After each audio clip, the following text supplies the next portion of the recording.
Hello students, welcome back on Saran classes.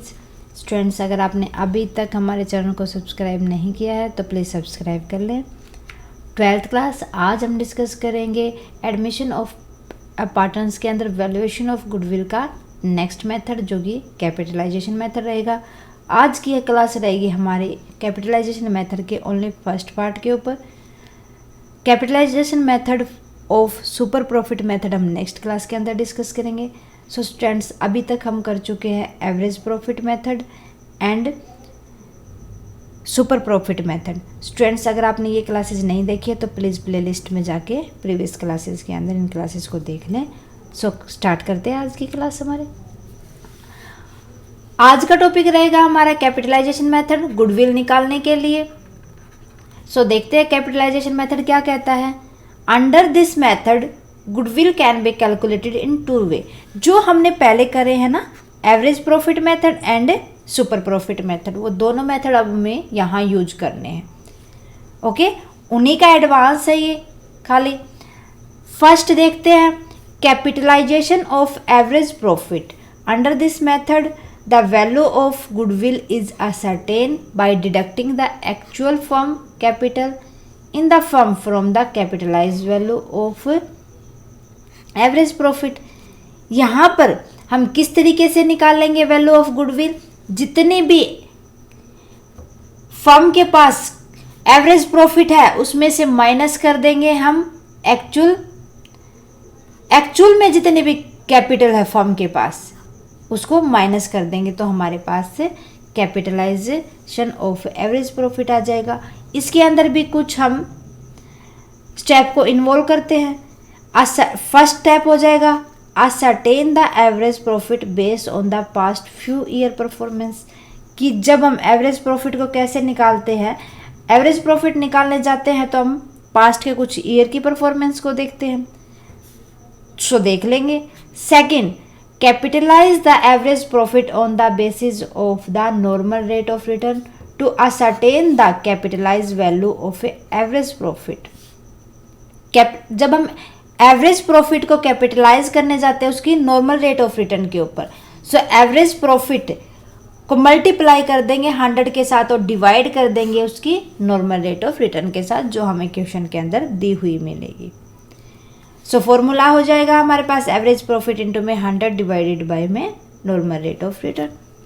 ascertain the actual firms capital net assets by deducting outside liability from the total asset.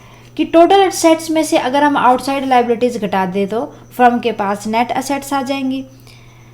सो जो ये net assets हैं ये उस firm के लिए क्या कर देंगे, हम उसकी गुडविल निकालने के लिए capitalize value of average profit में से माइनस कर देंगे।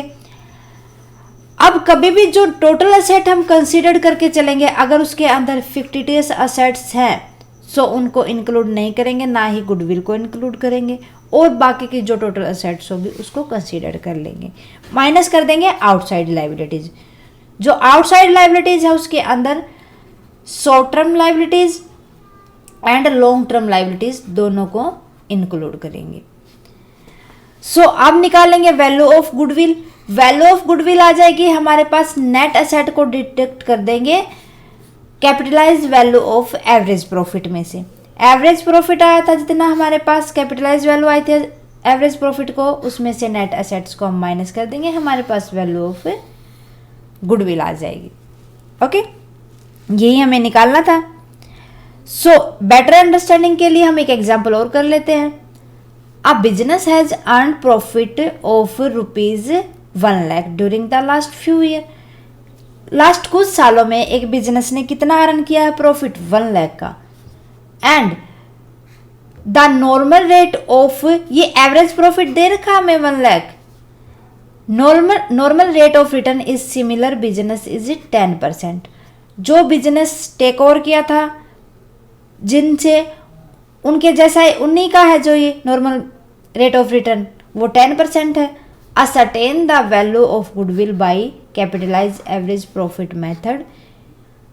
अब हमें वैल्यू ऑफ गुडविल निकालनी है। क्या दे रखा है, give that the value of net assets of the business ₹820। 8,20,000। Value of net asset दे रखी है, नेट एसेट तो दे रखी है, हमें निकालने की नीड है ही नहीं, ऑलरेडी दे रखी है। सो देखते हैं सॉल्यूशन। कैपिटलाइज वैल्यू निकाल लेंगे पहले। Capitalised value of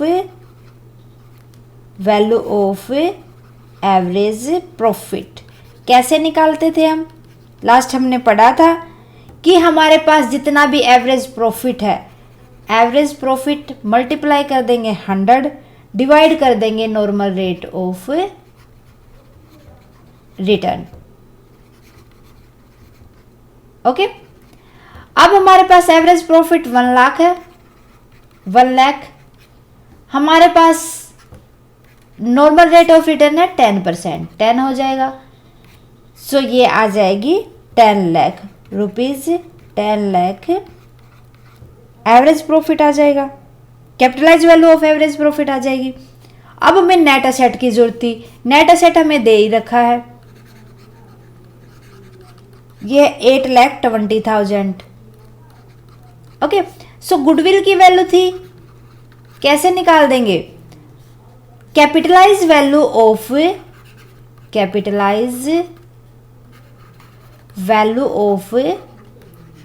average profit minus कर देंगे नेट असेट्स को।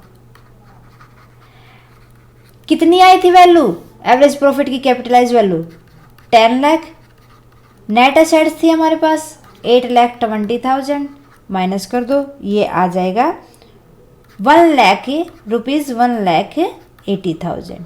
सो ये गुडविल की वैल्यू आ जाएगी, इतनी गुडविल आ जाएगी। ओके स्टूडेंट्स, सो मेरे ख्याल से आपको बेटर समझ आया होगा एक इलस्ट्रेशन के द्वारा।